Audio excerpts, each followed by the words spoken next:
Hello and welcome back to the Space Jam Continuum. I'm Chris McLennan. I'm Carl Noble. And this is the podcast where we try to make some coherent cinematic universe out of the incoherent mess that is the Looney Tunes and Merry Melodies franchise. Yeah, I felt like we had a good grasp of it, but the further we're getting in, the worse it's getting for me. Yeah, it's Ben Birdie was a real low point. I don't even want to talk about that. If we could just forget that happened. I had nightmares last night. The trouble is, the list we're going off here, like, it has him as a named character, which implies to me he's gonna pop up again. Up well, again. I mean, he might. I hope he doesn't, but he might. Yeah. I really hope he doesn't. That episode wounded me. But we came to some conclusions on the last podcast, and I think I'm going to have to address some. I've been thinking about. You've been having a think over the little space. We're sort of settled on Porky being like a young man, right? Yeah, kind of like mid-20s, early mid-20s. But we know he was an adult with a nice, house and that. Yeah. In 1927 in Porky's garden. Yeah. And so now, and we also.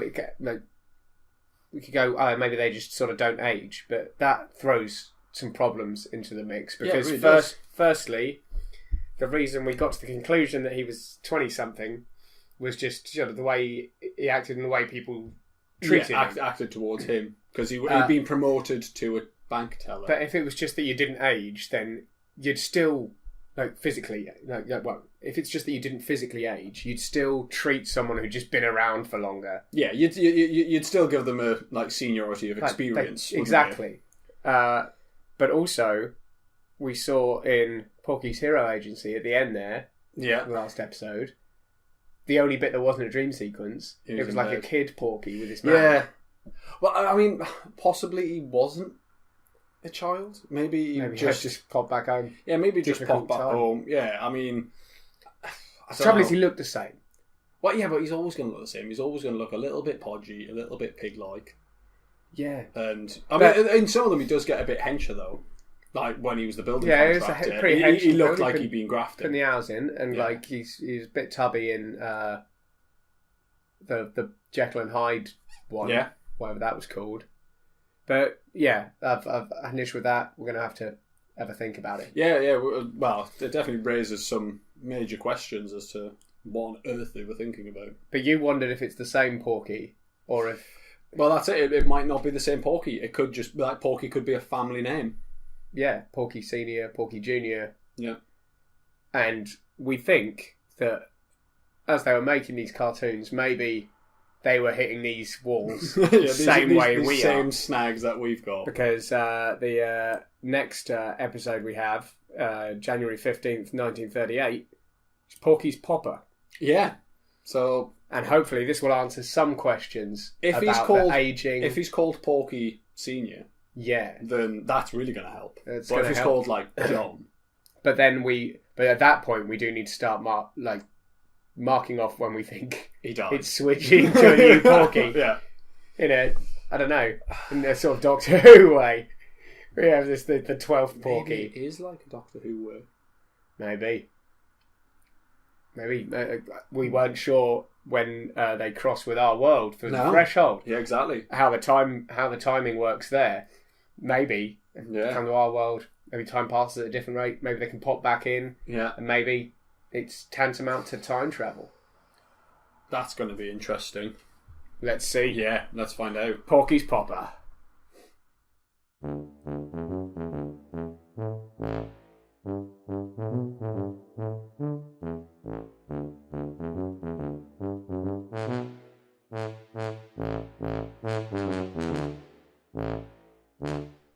Right.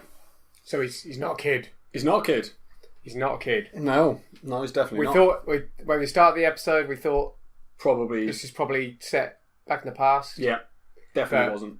Yeah, so Porky's his dad's farm. He's in some debt. Yeah, and, the living mortgage is. Yeah. Well, I don't know. It just said debt had come. Like, it showed mortgage with legs. Yeah, there's mortgage with legs. The debt had come to his family, and he bought this mechanical cow to replace the cow that wasn't producing enough. It had hoof in mouth. Had hoof in mouth, disease. Which was actually stopping it from eating hay. Yeah, because which was stopping it from producing milk. But the mechanical cow that arrived... Yeah, from Acme. From Acme. It's the first time we've seen Acme. Yeah, they phoned up Acme delivery service. Yeah. But it was 1938. Yeah, the new 1938 model. So, I'm going back on the theory that Porky, in some troubling times, has moved back home. Yeah. So, when he was with his mum in the hero agency, that was him back at the farm. Yeah, that was just him back home. Also, we got his dad's 48. Yeah. So, we're reckoning Porky about 30. I think his dad had Porky quite young. Porky's gone to try and make a life for himself in the city. Yeah. It hasn't gone very well. It hasn't. And now he's back. He's back on the farm. Back on the farm. Back on the farm. It was nice to see the introduction of other family members. Yep. Well, it also means that they age. Yes. Yeah. They were given an age for his dad, and implies a standard sort of familial structure. Well, whether they age at the same rate as kind of maybe it's maybe it's like leveling up. Potentially, yeah. Yes, that experience each time. Bing, you get older. Because that's the thing. Like, I mean, if he's, if we're saying he's like 30 at this point, well, there's still Porky episodes coming out now, and he's not ancient. So I'm guessing that they do age, but it's at a different rate to what we do. Yeah, I can see that. We'll see how it pans out. We'll see how long his dad lasts. Kicks about, yeah. He's the oldest we've got with a confirmed age. Yeah, yeah. See how long he lasts. What I did find quite interesting was all of the animals that we saw were sentient. Sort of. Like, they were like... Well, the cow was wearing a skirt. Yeah. And it danced. But they didn't talk. It didn't talk, but... No, none of them. It did. But also... dance. There was singing cheese. There was singing cheese. Which, addressed some of the issues as to, we were wondering how the more sentient animals view the less sentient versions of themselves. In food form. And, well, you raised the point. Yeah, I think basically if you've got singing cheese and you're willing to eat, if everything is essentially... It has the ability to sing or talk or walk or do something like that. Fuck you over. Yeah, exactly. It doesn't really matter what you're eating. You have to eat something. Yeah, at that point it's like, well, fuck it, everything's alive. I'm going to eat it. That's what I'm doing. So it doesn't really matter. I think they've kind of went beyond the taboo of cannibalism. I don't think that really bothers them that much. Well, I guess it could never be. It could never have been an issue that was raised. No, it just couldn't be. No. I mean, I think what would be interesting is if we see a human character eat a human. Or if we see an animal character see a human with who had a farm full of animals before the animals start becoming sentient. Yeah. There's a lot of things that could throw it into question, but it doesn't seem to have happened. No. I mean, everyone seems to be quite happy, and it's weird that it took singing cheese for that to... sink in for us. Yeah, for it to really go... That's the first one we go, hang on. Yeah. Singing cheese. That's I think bizarre. it was as soon as it was a food. As soon as it was a food that was sentient, rather than just an inanimate object. Yeah. Because we've seen a lot of blinds being dickheads. I mean, in that episode alone, there was a mortgage with legs. We've seen mortgage that had legs. Yeah. So, yeah. But interesting episode. Really liked it. Yeah, I think it's helped set us on the right track. Yeah. For the episode. I think so. So, I don't know. It looks like Porky might be a bit back on his luck because the next one is Porky at the Crocodero. And so maybe he's going to have a nice night out. Yeah, it'll be interesting to see how it goes for him. Let's see how it pans out.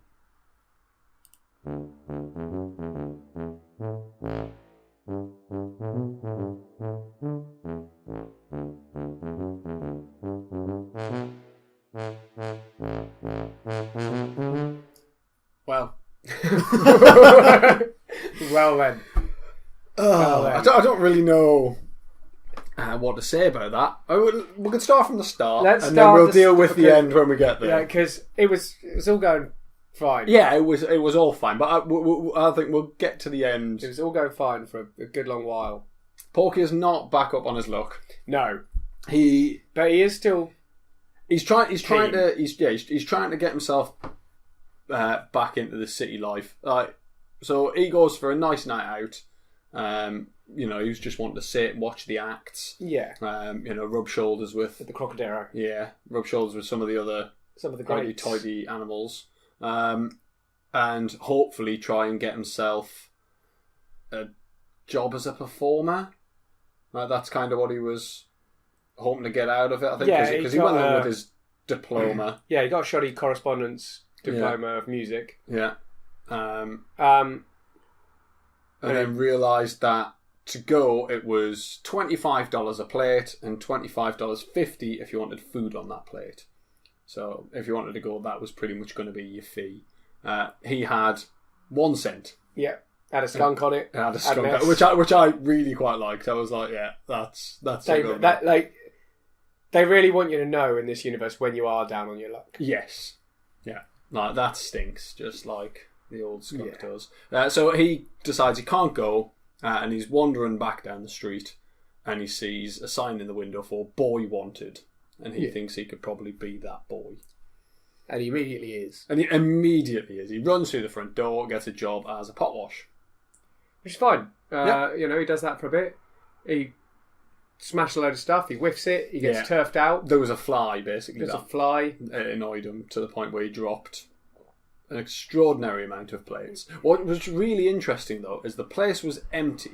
Yeah. And there was so many dishes. Like from the night before. Mountains. I know, but what business sense is that? Like, you watch the crocodile, apparently. They needed a boy. They didn't have one. I know, but you clean up before you open up, don't you? Like, that's ridiculous.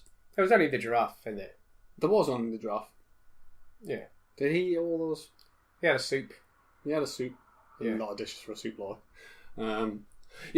So, anyway, he gets fired. But then all the jazz acts can't get there. Yeah. Their planes had a false landing. They fall down and go boom. Yeah. And so the German walrus manager of the Crocodero gets Porky back and basically makes Porky disguise himself as all these famous band leaders. Mm. And, like, in all fairness to Porky, does a pretty good job. He does a pretty good job of leading the bands. No, everyone's loving it. However, it went south real quick. It went south at Cab Howlaway. Yeah. At which point Porky saw fit to black up. Yeah, like full on blacked up as well. Like it wasn't a little bit. He went full. So he fully blacked up and it went a bit iffy. And then it got like dual layer racism inception iffy when he did My Chinatown. Yeah. And also, I don't even know what you call it.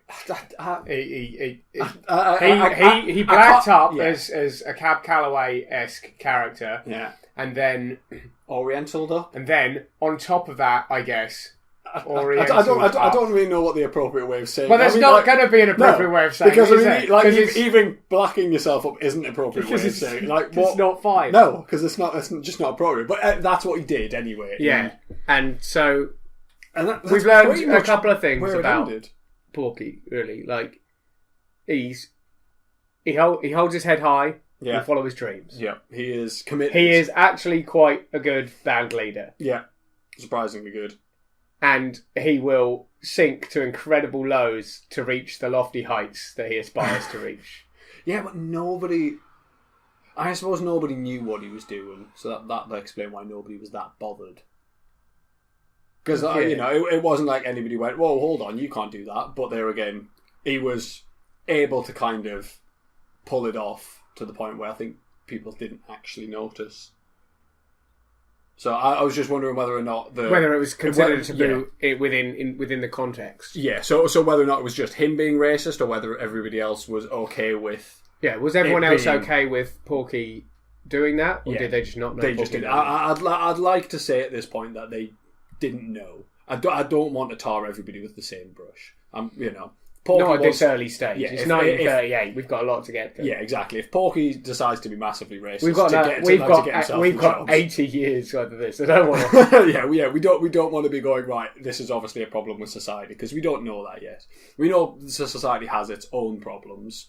You know, like people being their jobs and just getting. We saw some of that. We saw a goat like playing his beard because his violin broke as a fiddle, and we saw a tortoise who was definitely his own bass. Yeah.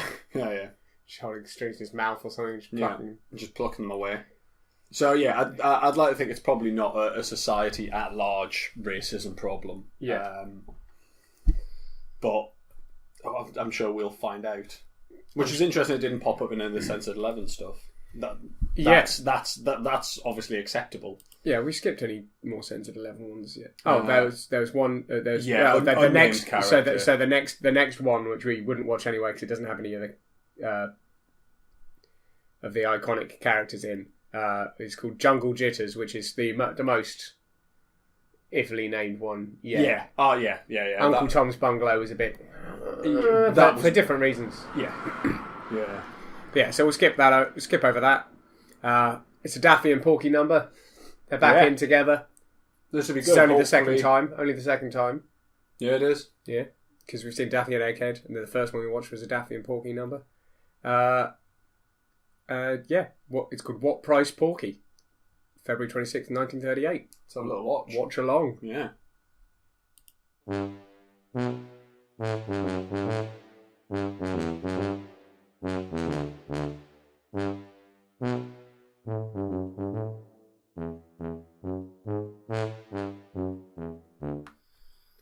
Okay. Another serious escalation. Yeah, like full out warfare.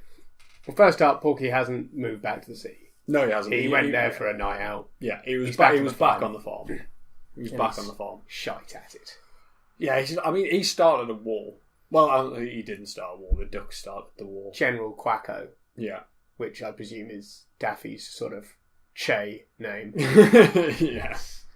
Yeah, he does a good job of it as well. But what was interesting is we saw Porky feeding his chickens, and for dessert they were going to have corn on the cob, and then some ducks came over, nicked the corn on the cob.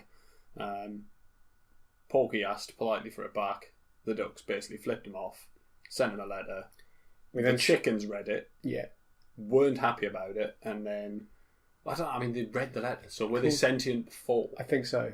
So they were just kind of sentient because their eggs hatched as sentient chicks, armed and to the teeth. Immediately went to war.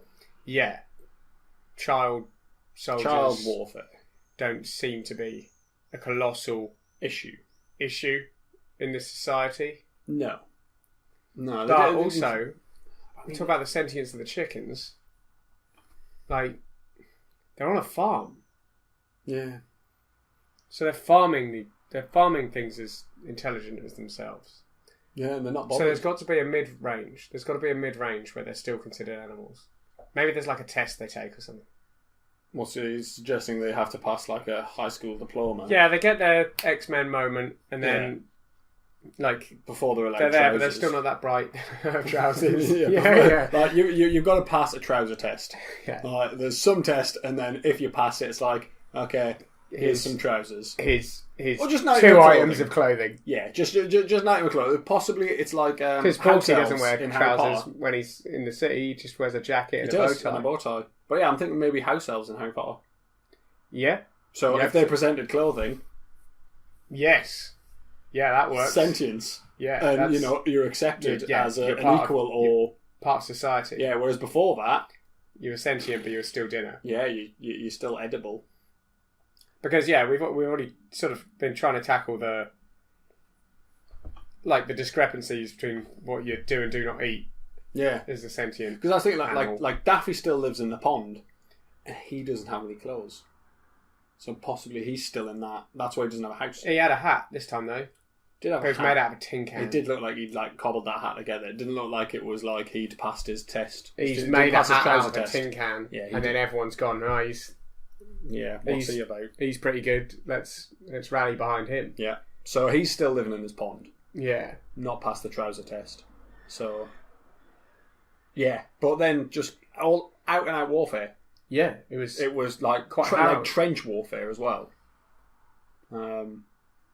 Interesting. But also with the spill back and forth between their world and ours, our issues over the threshold last time. I'm wondering, because this is 1938. Yeah. And like obviously, in our timeline, we were headed for war at that point. Yeah. But so possibly they'd seen it through the. But I'm wondering if it crept out of there. Oh. Well, so you're saying that possibly that infected... There were some... They seemed ready for war in there. Immediately. But then I guess we're ready for war out here. It just hadn't quite happened yet. Yeah. It'll be interesting to see once we hit 1939 in the Tooniverse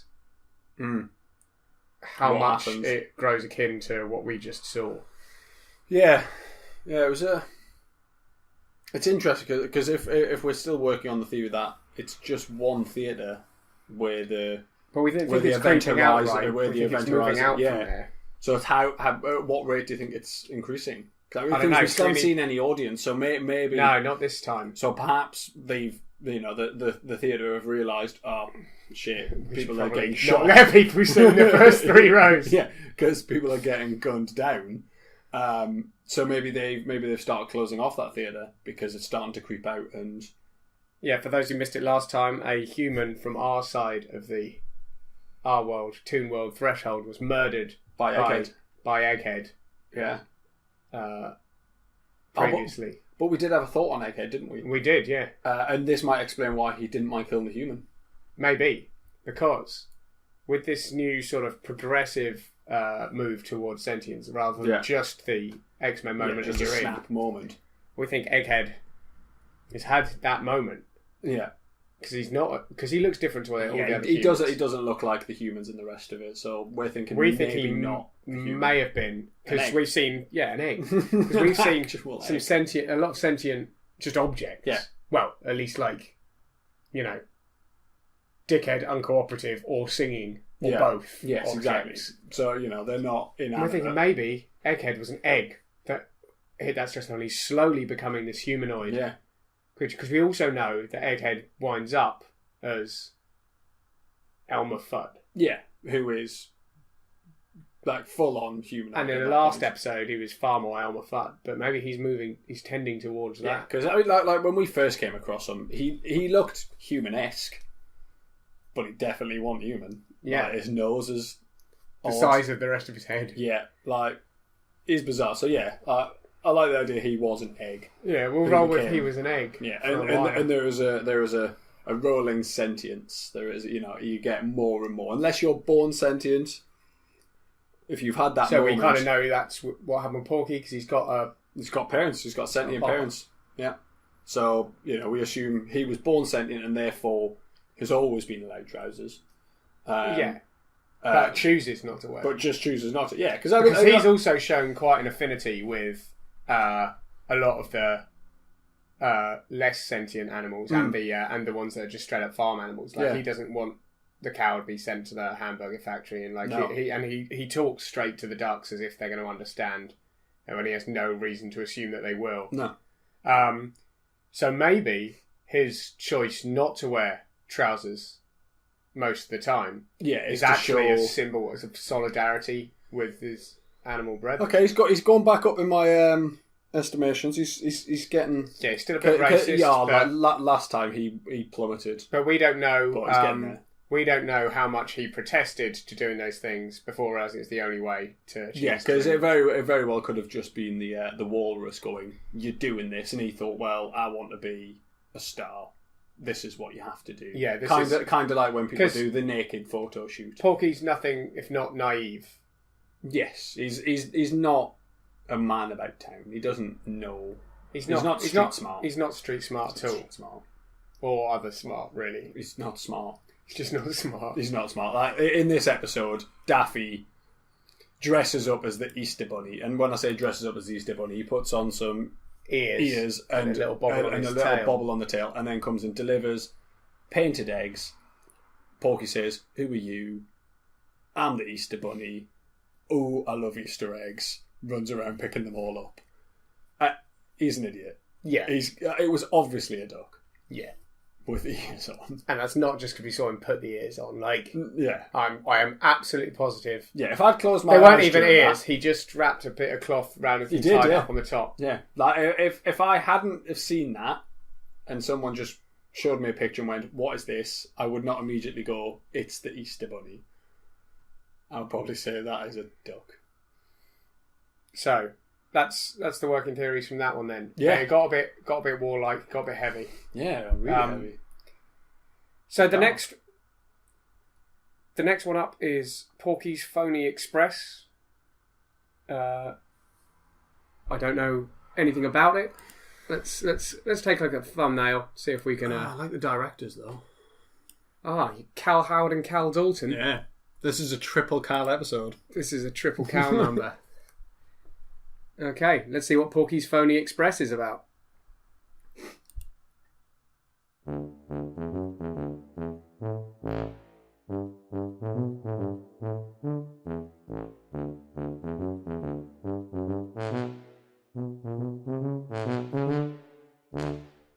Right, interesting. Yeah, definitely interesting. Like, way back in time. Yeah, so we weren't given a date in that episode, but Porky's running a Pony Express. Yeah. The Pony Express, for all intents and purposes, was disbanded in about 1861. Yeah. Like, it still existed as a financial entity until 1866, when it was all just sold off and liquidated. So we have to assume that this episode is based around that time. In that time period. So one of Porky's ancestors. So we're going with one of Porky's ancestors, because we know his dad's 48 in 1938. Yeah. So was born in 1890. Yeah. So I'm going with grandfather, possibly great-grandfather. Yeah. So you think Porky is a family name? It's a family name, but they're not all... Like, it's not like everyone's called Porky, but it's like you're named after your great-grandfather, Porky Pig. Yeah. So yeah, that's very interesting. This Porky Pig is something of a badass. Yeah, like, he starts like the Porky we recognise, like down on his luck. Yeah, bit snivelling. But, he rides the route to Red Gulch and... against all the odds. Fights off a lot of Injuns. He does. As was the style at the time. Well, that's what it was about. They fire the arrows, you knock them away. Yeah, see, if this had been set in 1938, I'd be more worried about that. But times change. They do. They move on. That's an interesting development. I think we're going to have to start drawing timelines for individual characters. Individual Porky Pigs. Times when there was a Porky Pig, when there was not. I think so. So I'd say there'd be a brief period between this Porky Pig and the Porky Pig now, maybe about 20, 30 years. Yeah. Where it's just there wasn't a Porky Pig. What else did we see? Right at the end, there was clarification on the employment situation. So basically, how you get promotions or how you get jobs. So we decided before that any demonstration of worth above someone who holds a job gets you that job. Yeah. Whether you want it or not, you've got it. You've got it. It's your job now. Yeah. And that was definitely the case even in this episode. He was sent out to Red Gulch, and then at the end, he was in charge. Well, that was it. Right, he was sent out as a decoy, wasn't he? Yeah. Because the other postman couldn't make it because of the Indians, and then they decided this postman and the boss decided to send Porky, the janitor, or the boy, out as a decoy. Which means he didn't actually successfully... Oh, yes, he did end up with the mail. Yes. He accidentally... He was supposed to take a bag of horseshoes, but he picked up the bag of mail. But then, was he meant to take it back? Well, did he intend to take it back? That's it. He might... Or did he go, do you know what? I'm going to prove my worth. Fuck. Yeah, I'm going to prove my worth and nab the bag of mail. Yeah. So he ends up making it, proving that he can do the job. And at the end, we see him, the guy who wants to do that as a decoy, is now the janitor. He is now the boy. He's the boy. He's that's the only job presumably he could get because he was unemployed. Yeah. But what this does mean is because we established this is the workings of it in a previous episode. Yeah. In the one where Porky the train. Yeah. But this really cements it, because this is happening, a good number of years before that incident with Porky, the Porky we know, happened, and it's I'm calling this 1861. Yeah, so it was part and parcel of the employment structure at that point, and has been for nigh on 80 years. Yeah, so it's obviously very well established. Yeah. So that's good. That was interesting. Yeah, that's really confirmed. It means we're on the right track. At least one of our theories is holding true. Yeah. Well, I think we're doing pretty well. Yeah, no, definitely. We've confirmed quite a few of them. Yeah. Certain ones are needing. Yeah. Well, are just evolving as we're finding out more and more information. But this one seems, relatively solid. Yeah. Yeah, I'm happy with that. The next one, and I'm going to leave the judgment call here to you, it's Fritz Freelang's last cartoon he directed before leaving. But the character is just called Emily. Now, I don't think that's a... So, I believe... Let's see. I think she reoccurs. Yeah, I definitely think she's in a few more, but she's not an incredibly... memorable character? Oh, wait, no. Hang on. This is the last Emily one. So I don't think we need to factor this into our timeline. Because within our timeline, it's the only occurrence of her. Oh, okay. And I think we should just skip right over it. Yeah, no. For two reasons. One, I just don't think we should put too much relevance on this character that's not going to crop up again.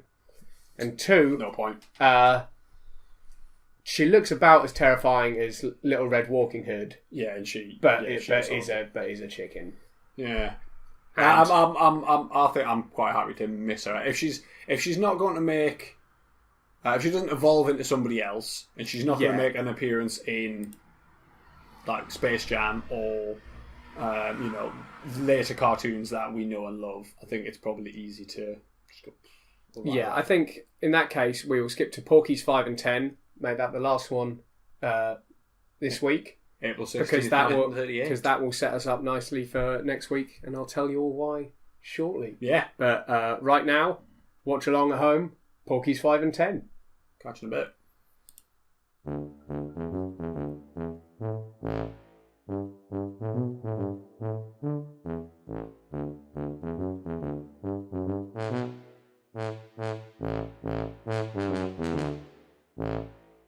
That was good. I like that. That was eye-opening. Yeah. In that we've now got a whole new area of society that we hadn't really considered before. No. And that is... It's good. Creatures under the sea. Yeah, they're like... creatures that can't breathe on the land. That have had their sort of sentience moment. Yeah.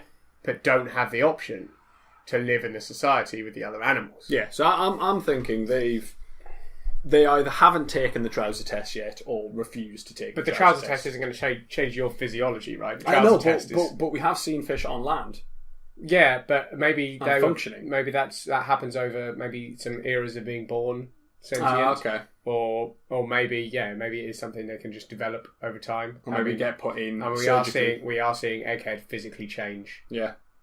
From his presumably egg form into Elmer.